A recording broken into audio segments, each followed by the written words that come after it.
Robin and George, good morning to you. And we're learning much more this morning about the pilot who was trying to land that Boeing 777 right here in San Francisco. You can see the charred fuselage right over my shoulder here, still sitting beside the runway here in San Francisco.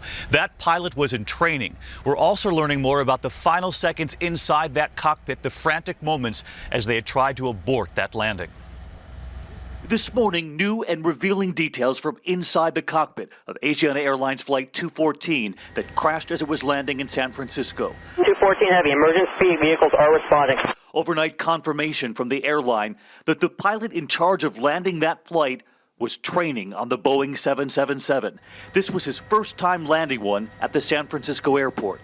The airline saying it was his 9th training flight, just 43 hours on the 777. This captain was fully licensed to be doing what he was doing. It wasn't a matter of he needed 10 flights and then he would get his license. It's a matter of after 10 flights, all his restrictions as a new captain in a new airplane are removed.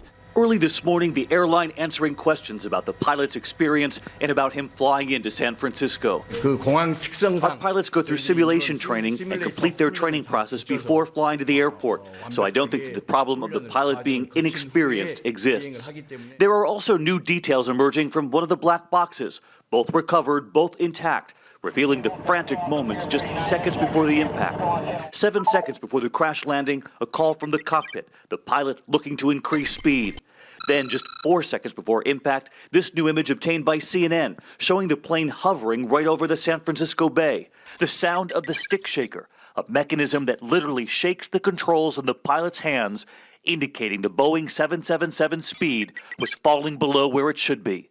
And then just a second and a half before impact, a call from the cockpit for a go-around to circle the airport again.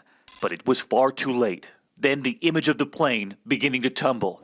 From San Francisco Bay, we saw the wreckage with a survivor describing the moment he said the pilot tried to abort the landing. You said it felt like the pilot was trying to take off suddenly all over again. Like seconds from touchdown. As we are approaching touchdown, the guy put full throttle on the engine to start to gain some altitude again. And this morning, a new view from inside the plane, the oxygen masks dangling, and you can see through the windows there, several rows ablaze. Overnight, we also learned for the first time that there were a few remaining passengers on board as the first of those fires broke out. It was somewhere in the area of 3 to 5 victims that were still in their seats that required assistance and rescue from our firefighters. Help getting out. Absolutely. Even as the fire had already erupted. Yes.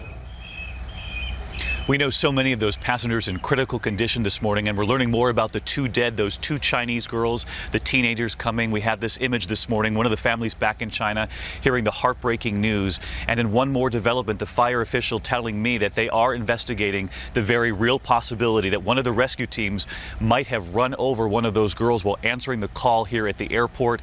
If true, it would be one more level to this tragedy. They say that investigation is in fact underway as well this morning.